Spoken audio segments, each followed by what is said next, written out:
Bro, Ghost isn't even metal, dude. What? How is Ghost not metal? Because they have pop influences, and you can actually hear the bass.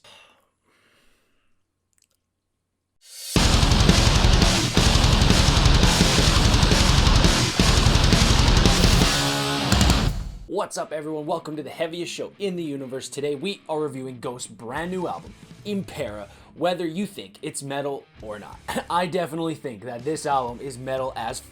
They're an incredibly eccentric group with so many different personalities and vibes going on within the band, even though it's headed by one man, Tobias Forge. He pretty much does everything when it comes to the recording of the albums, and live he's got different people playing with it, and they are known as a group of nameless ghouls. I'm not gonna go into all the different incarnations of Tobias's character, Papa Emeritus, but it's really cool, and I definitely think that you guys should go check out the story behind it if you're interested. Ghost has so many different sounds and vibes going on in their music that it's definitely hard to pinpoint down like a genre that they could be a part of. And genre debates are kind of stupid, but a lot of people in the metal community, they love to hate on Ghost. I have no idea why.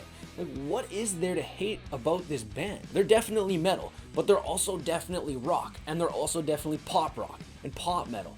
Along with their varied sound, Ghost is pretty popular, so it makes sense why metalheads would love to hate on it, because anything that goes mainstream automatically sucks and is a sellout to a vast majority of metalheads. For my money, Ghost has never really released a bad album, and even though they're so esoteric and varied in their sound, I always get enjoyment out of hearing their music, and I was really excited to sit down and listen to this album, so let's get into it.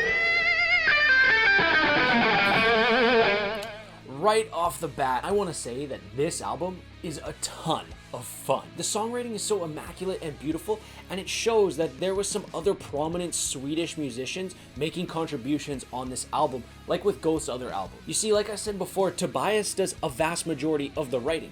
The guys that you see playing with him live aren't necessarily the guys that you hear on the record. Looking at the writing credits of this album, you see that there's a vast majority of different prominent Swedish musicians putting their little bits and pieces of heart and soul into this album. A guy like Salem Al Fakir has put his mark on this album so clearly, and I love that about this band. To get an idea of how this man's work affects the way Ghost's album sounds, this guy's worked with artists like Lady Gaga and Avicii, and you can definitely hear that influence in this album and all of Ghost's albums where he receives a lot of writing credits. I think that's so cool.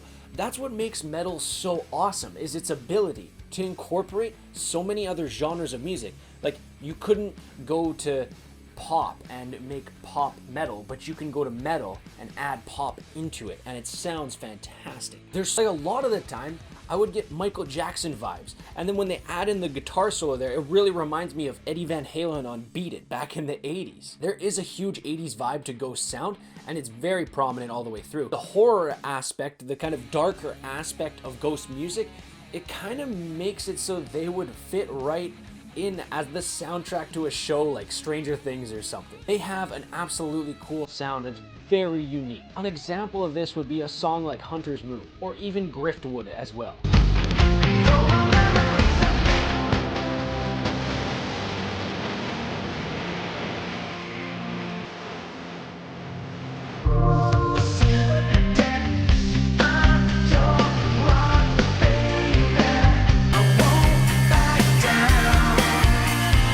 Aspect of this music is how incredibly joyful it is. It puts a smile on your face when you're listening. And isn't that kind of what music's about?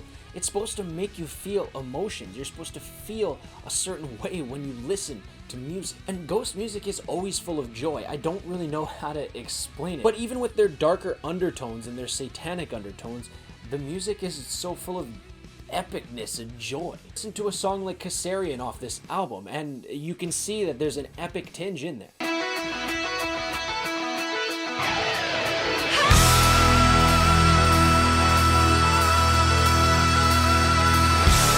Whenever I'm listening to Ghost, I feel like I'm hanging on every single note that they play, just waiting for what's coming next. Even though what's coming next isn't always a surprise, it's not always mind-blowing, you're still waiting for it. especially when the production on this album was immaculate. The audio levels were perfect in every sense of the word. I loved hearing the bass and how the bass both intertwined with Tobias's voice and the guitar as well. It was very well produced. And I just found myself grooving and bopping and smiling throughout this whole album. It was such a joy to listen to. And there's so many different layers to it when it comes to the orchestra or Tobias's voice or the way that he solos. Everything has its own layer, everything has its own meaning, and everything has its own vibe. It's so well done. The one word I want to use to describe this album is musical genius, because it truly is. And I know that we metalheads like to save those terms for bands like Dream Theater and Opeth, and they absolutely are musical geniuses, and they've brought tears to my eyes with their music. But this is a different type of musical genius, a type of musical genius that likes to play with the emotion that these songs and this album are sending your way. This is spreading joy across your face. This is hitting you right in the heart. And again, it's not super progressive, it's not super technical, it just has that amazing vibe about it that puts a smile on your face and makes you want to get up and dance. It's kind of like disco. And again, that comes from the different types of people, the different types of musicians that are contributing to this album, because it's very varied.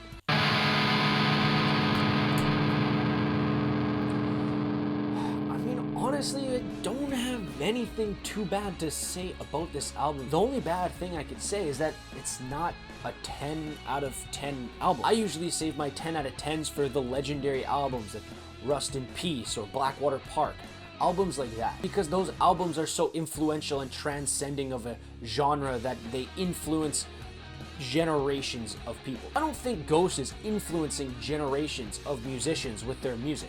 It's just fantastic, fun music. So yeah, that's the only thing bad I can say about it, is that it's not a 10 out of 10 super influential generational album. But what I can tell you is that no matter what anyone says, Ghost is metal. Adding up each individual score of each individual song and dividing by the number of songs on the album, we come to a final score of 8.8 out of 10, which on the heaviest show in the universe rating scale is an S tier bang. Alright, I want to hear what you had to say about this album, and if you haven't listened to it yet, I definitely recommend going and listening to it right now. Thank you so much for watching, and we will see you next week on the heaviest show in the universe. Long live metal.